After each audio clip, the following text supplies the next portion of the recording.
وزیر اعظم رہنے والی حسینہ واجد کا تختہ الٹنے کے بعد آج وہاں پر انتخابات کا عمل جو ہے وہ مکمل ہوا، جمہوری عمل مکمل ہوا۔ ہمارے ساتھ ڈھاکہ سے موجود ہیں سینئر صحافی اور تجزیہ کار ماجد نظامی صاحب۔ ماجد نظامی صاحب سے پوچھیں گے کہ بی این پی نے جو 2/3 اکثریت حاصل کی ہے، جماعت اسلامی نے بھی 78 کے قریب نشستیں حاصل کی ہیں، ماحول کیا تھا، کیسے انتخابات دیکھے آپ نے اور کیسا جمہوری رویہ تھا، اس کے بارے میں ذرا ماجد نظامی صاحب فرمائیے گا۔ جی بہت شکریہ انور رضا صاحب۔ ماحول مجموعی طور پر پرامن اور پرسکون تھا۔ اس کی وجہ یہ ہے کہ پولنگ سٹیشنز میں اور اس سے پہلے بھی الیکشن کیمپین میں جن جن صاحبان سے ہماری بات ہوئی تو یہ ایک کامن پوائنٹ تھا کہ جس میں یہ کہا جاتا تھا کہ جو پرانے جو 3 سابقہ الیکشنز تھے اس میں ووٹر جب گھر سے نکلتا تھا تو اسے ایک سیٹسفیکشن، اطمینان نہیں ہوتا تھا، کیونکہ پولیٹیکل وائلنس کے واقعات بہت زیادہ تھے، بدسلوکی ہوتی تھی، انفلوئنس کیا جاتا تھا، دھاندلی ہوتی تھی۔ تو اس مرتبہ دونوں بڑے الائنسز نے اس بات کے اوپر اطمینان کا اظہار کیا ہے۔ چند جگہوں پر شکایات موصول بالکل ہوئی ہیں دھاندلی کی، یا کوئی ایک جگہ حملے بھی ہوئے ہیں، لیکن ان کو کنٹرول کر لیا گیا۔ تو یہ جو 2 مہینے کی انتخابی مہم کا جو فگر ہے اس کو اگر ہم مئی کے جولائی کے پروٹیسٹ کے ساتھ کمپیریزن کریں تو اس وقت جو ظلم اور بربریت ہوا تھا، 400-500 لوگ مارے گئے تھے، تو ان 2 مہینے میں جو ہلاکتوں کی تعداد ہے وہ صرف 6 ہے۔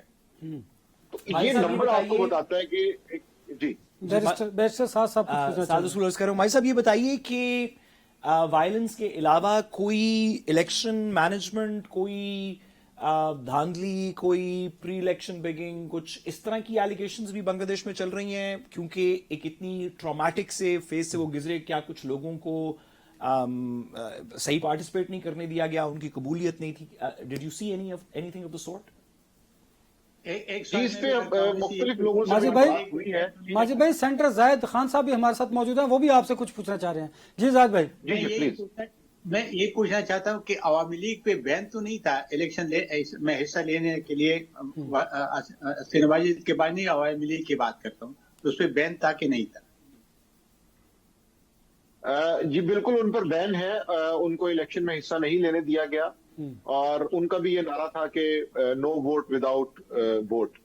تو یہ کہا جا رہا تھا وہاں پر جتنے بھی سنجیدہ پولیٹیکل تھنکرز ہیں ان سے ہماری بات ہوئی تھی، تو اس میں انہوں نے یہ کہا تھا کہ عوامی تحریک کا ایک کلوجر ہونا چاہیے تھا، الیکشن کے ذریعے ان کو شکست دی جانی چاہیے تھی، یہ پھر 2-3 سال بعد 4 سال بعد معاملہ ابھر کے سامنے آ سکتا ہے۔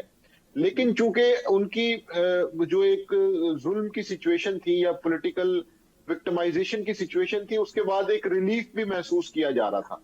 یہ دونوں باتیں لوگ کر رہے تھے کہ ان کا جو 15 سال کا عرصہ ہے، یہ بات ٹیکنیکلی درست ہے کہ وہ الیکشن میں ہوتے، لیکن ان کا جو ظلم تھا اس کے کمپیریزن میں اب جو الیکشنز دیکھتے ہیں تو وہ جو ایک سکون اور ایک پیس ملا ہے تو اس کی وہ ایک طرح کی قیمت ادا کر رہے ہیں۔ اور بھائی صاحب یہ بھی بتائیے کہ انٹرنیشنل آبزرورز نے بھی کوئی اس کے اوپر بات کی ہے کہ عوامی لیگ کو شامل نہیں کیا گیا تو یہ مناسب الیکشن نہیں ہے؟ اور دوسرا سر اسی کا سیکنڈ پارٹ کہ کیا عوامی لیگ کے لوگ ڈیفیکٹ ہو کے کچھ اور پارٹیز کے اندر بھی گئے ہیں جنہوں نے کنٹیسٹ کیا؟ دیکھیے ڈیفیکٹ ہو کے تو بالکل نہیں گئے، لیکن یہ بات بالکل کی جا رہی تھی کہ کیا جو عوامی لیگ کا ووٹر ہے، کیونکہ پچھلے 30 سال کی جو ان کی ہسٹری ہے اس میں انہوں نے لوئسٹ بھی پرفارم کیا تو 20% ووٹ تو انہوں نے لیا تھا، تو یہ توقع کی جا رہی تھی کہ ان کو آرگنائزیشنل اسٹرکچر کی جانب سے تو ہدایت نہیں تھی، لیکن کانسٹیچوئنسی وائز انہوں نے بالکل جماعت اسلامی کے الائنس کو شکست دینے کے لیے کہیں کہیں یہ رپورٹ ہوا ہے، غیر رسمی طور پہ لوگوں نے بتایا بھی ہے کہ عوامی لیگ کے ووٹرز نے بی این پی کے حق میں ووٹ بھی دیا ہے تاکہ جماعت اسلامی کو کاؤنٹر کیا جا سکے۔ اور انٹرنیشنل آبزرورز نے یہ بات بالکل کی ہے کہ جو الیکشن کے اندر ایک جماعت کا نہ ہونا ہے، لیکن دوسری جانب جو ٹرانسپیرنسی اور جو لا انفورسمنٹ کو انشور کیا گیا ہے اس کے اوپر انہوں نے اس کی تعریف بھی کی ہے، اور یہاں تک کہ جو دونوں الائنسز ہیں ان دونوں نے بھی یہ کہا ہے کہ کچھ ان وانٹڈ انسیڈنٹس ضرور ہوئے ہیں، لیکن اوور آل جو ماحول ہے وہ بہت بہتر رہا ہے۔ ماجد صاحب یوتھ کی پارٹیسپیشن کے بارے میں بتائیے گا، چونکہ جو تحریک تھی اور جو حادثات ہوئے اس کے بعد یوتھ کی پارٹیسپیشن کیسی تھی، اور الیکشن کمیشن نے صاف اور شفاف قرار دیا ہے ان انتخابات کو، تو دونوں بی این پی اور جماعت اسلامی بھی متفق ہیں اس پہ؟ جی بالکل، یوتھ کے حوالے سے ہمارے کچھ دوست جو ہیں وہ کچھ تانا زنی کر رہے ہیں جین زی کو، جی لیکن میں سمجھتا ہوں کہ یہ مناسب نہیں ہے. اس کی وجہ یہ کہ 30 سیٹوں میں سے 6 سیٹیں وہ جیت گئے. ایک اچھا ریزلٹ دیا. کم عمر ترین ان کی پارٹی تھی. انہوں نے بی این پی کے ساتھ بھی الیکشن الائنس میں جانے کی کوشش کی، لیکن ان کو وہاں سے کوئی اتنی اچھی انتخابی آفر نہیں ملی تھی، تو پھر انہوں نے جماعت اسلامی کے ساتھ الائنس کیا. اب اس کے ساتھ ایک بڑی انٹرسٹنگ بات یہ ہے کہ انہوں نے جو ریفارمز کا ایجنڈا دیا تھا، جس کو جولائی چارٹر کہا جاتا ہے، وہ عوام نے بالکل قبول کیا ہے. اور اس کے اوپر جو ووٹنگ ہے اس کا بھی حتمی نتیجہ تو نہیں آیا، لیکن غیر حتمی طور پہ یہ کہا جا رہا ہے کہ وہ ریفارمز کا جو ایجنڈا تھا، ریفرینڈم میں یس کے ووٹ جو ہیں وہ بالکل زیادہ ہیں. تو ایک طرح سے عوام نے ایک کمبینیشن بنایا ہے کہ یوتھ نے یا جین زی نے جو ڈیمانڈز کی تھی کہ سسٹم ٹھیک نہیں چل رہا، ایک ڈیلیوری کا معاملہ نہیں ہے، گڈ گورننس نہیں ہے، وہ ساری چیزیں عوام نے اس کے حق میں ووٹ دیا ہے. لیکن اس کے ساتھ ساتھ انہوں نے کچھ ایکسپیرینسڈ لوگ جو ہیں وہ اسمبلی میں بھیجے ہیں. تو میں تو اس کو ایک کمبینیشن سمجھتا ہوں. ہمارے صاحب یہ بھی بتائیے گا کہ بنگلہ دیش کی گورننس کے اوپر ایک کرٹیسزم پچھلے کچھ عرصے کے اندر جب سے یہ وہاں پہ پیپلز ریولوشن افیکٹولی آئی، اس کے بعد یہ تھا کہ جیسے بھی آپ نے اینڈ میں کہا کہ یوتھ جو کہ ان ایکسپیرینسڈ ہے اس کو کام دے دیا گیا ہے، اس کو کرنا نہیں آ رہا، یہ کچھ کرٹیسزم ہوتا رہا. کچھ ہم نے دیکھا کہ انہی میں سے کچھ لوگوں نے بڑا اچھا بھی پرفارم کیا. یوتھ ہی کے کچھ لوگ تھے اسٹوڈنٹ یونینز کے جنہوں نے بڑا اچھا بھی پرفارم کیا اس انٹرم پیریڈ میں. جو آپ کو الیکٹورل نظر آیا یہ پروسیس، اس کے اندر وہ لوگ جنہوں نے اس موومنٹ کو لیڈ کیا تھا، ان میں سے کتنے لوگ آپ کے خیال میں پارٹیسپیٹ کیا اور آپ کے خیال میں کامیاب ہوئے؟ جی ان میں 6 جو بڑے نام ہیں وہ بالکل کامیاب ہوئے اور اکراس دی کنٹری ہوئے ہیں. یہ نہیں کہ جی ڈھاکہ سینٹرک ہے یا کسی ایک ڈویژن کے اندر این سی پی کو ووٹ ملا ہے. ڈفرینٹ جگہوں سے وہ لوگ کامیاب ہوئے ہیں اور ان کی بالکل پارٹیسپیشن تھی. اور ایون شہروں کے اندر بھی اور دیہات میں بھی وہ چونکہ الائنس میں تھے تو وہ بڑا ایکٹیولی کام کر رہے تھے. اور اس میں سب سے بڑی بات یہ ہے کہ ان کی جانب سے وائلنس نہیں ہوا. حالانکہ وہ ایک اپر ہینڈ کے ساتھ الیکشن میں آئے تھے کہ انہوں نے 15 سال کی ایک حکومت تو گرایا تھا، تو ان کے پاس ایک اتھارٹی اور ایک پریشر تھا، لیکن انہوں نے الیکشن کیمپین میں اس کو یوز نہیں کیا. تو میں تو اس کو ایک پازیٹیو اینگل سے دیکھتا ہوں کہ انہوں نے وہ جو ایک عوامی لیگ پہ الزام لگتا تھا کہ جی غنڈہ گردی ہوتی ہے، ہلڑ بازی ہوتی ہے، بھتہ لیا جاتا ہے، اس کے اندر این سی پی کا نام نہیں آیا. اور انہوں نے بڑی کلیئرٹی کے ساتھ جلسے جلوس اور ڈور ٹو ڈور کیمپین کے ذریعے اپنی کیمپین کی ہے. زاہد خان صاحب، آپ نے عوامی تحریک کے نتیجے میں بنگلہ دیش میں تبدیلی دیکھی، انتخابی عمل مکمل ہونے کو جا رہا ہے، آپ اس کو کس نظر سے دیکھتے ہیں؟ دیکھیے انور رضا صاحب، میرا اس پہ تھوڑا سا نقطہ نظر الگ ہے. اس کی وجہ یہی ہے کہ بہتر یہ ہوتا ہے کہ عوامی لیگ کو بھی اسی طرح حصہ دے دیتا ہے، الیکشن میں حصہ دیتا ہے اور عوام اس کو ریجیکٹ کرتا تو زیادہ بہتر تھا. اب آپ نے اس کو پھر مظلوم بنا دیا، اور جو اب مظلوم بنائیں گے اس کے رزلٹ ہمیشہ کے لیے الٹا نکلتا ہے. میں نے جب تاریخ میں دیکھا ہے، میں تو 40 سال سیاست میں ہوئی ہے، میں نے دیکھا کہ جس پارٹی کے ساتھ کبھی کبھی ایسا واقعہ ہو جاتا ہے تو پھر ابھر کے آتی ہے اور پھر وہ انتقامی سیاست کی طرف چلے جاتے، جو کہ پہلے جس طریقے سے عوامی لیگ نے کیا تھا یا حسین واجد نے کیا تھا، کیونکہ اس کے والد کے ساتھ بھی ہوا تھا، تو پھر اس نے بھی جو کچھ کیا تھا بہت سارے ساؤتھ ایشیا کے اندر بہت سارے اور بھی ملکوں کے اندر شاید اس طرح ہوا ہے. میرا خیال ہے زاہد صاحب آپ اس بات سے تو ایگری کریں گے. جی میں تو وہی کہہ رہا ہوں. میں تو آپ کو اپنے بھی بتا دوں، 74 میں نیب پہ پابندی لگی، سارے لوگ جیلوں میں چلے گئے تھے. جی میں نے آپ کو کہا تھا نا کہ میں 75 میں خود ٹارچر سین میں گزار رہا تھا. تو یہ چیزیں تو، لیکن سر آپ کی اجازت سے ہم سر آپ کی اجازت سے ماجد صاحب سے ایک کنکلوڈنگ سوال آپ کی اجازت سے پوچھ لیں.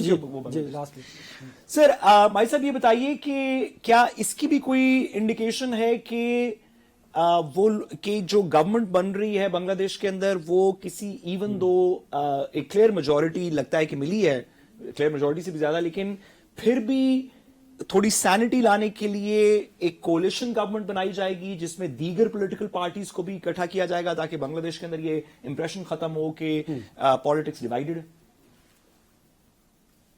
دیکھیے الیکشن کیمپین کے اندر تو ایسی کوئی بات نہیں کی گئی، بلکہ دونوں جماعتوں نے یہ کہا ہے کہ جو الیکشن ہارے گا یا کم سیٹیں لے گا اسے اپوزیشن میں بیٹھنا پڑے گا. اور آج بھی جماعت اسلامی کی جانب سے جو بیان جاری ہوا ہے اس میں انہوں نے کہا ہے کہ ہم اپوزیشن میں بیٹھ کر ایک تعمیری کردار ادا کریں گے. اسی طرح NCP نے بھی کہا ہے کہ ہمارے جو یوتھ کے لوگ کامیاب ہوئے ہیں وہ ایک کنسٹرکٹیو اپوزیشن کریں گے. تو وہ جو ایک نیشنل گورنمنٹ ٹائپ یا ایک یونٹی گورنمنٹ ٹائپ ایک کانسیپٹ تھا وہ نہیں ہونے جا رہا. اور دوسری اہم بات یہ ہے کہ BNP نے بھی اپنے الیکشن کیمپین کے اندر یہ نعرہ ضرور دیا تھا کہ عوام ہمیں واضح مینڈیٹ دے, کیونکہ سروے میں یہ بات ہو رہی تھی, کیونکہ سرویز میں یہ چیز آ رہی تھی کہ جی 5% کا فرق ہے, 7% کا فرق ہے, 10% کا فرق ہے, بہت کلوز کنٹیسٹ ہے. لیکن طارق رحمان اور ان کے جتنے بھی لیڈرز ہیں وہ جب بھی الیکشن کیمپین میں گئے ہیں انہوں نے ایک ہی بات کی ہے کہ ہمیں ایک واضح مینڈیٹ دیں تاکہ وہ جو ایک کولیشن کا مسئلہ ہوتا ہے, الائنسز کے جھگڑے ہوتے ہیں, وہ نہ ہو اور ہم فوکس ہو کر ملک کی تعمیر میں اور ترقی میں کردار ادا کریں. سینیٹر زاہد خان صاحب آپ کا, ماجد نظامی صاحب آپ کا, اور سعد رسول صاحب آپ کا شکریہ. وقت آتا ہے, مجھے دیجیے اجازت, اپنا بہت سا خیال رکھیے, اللہ حافظ.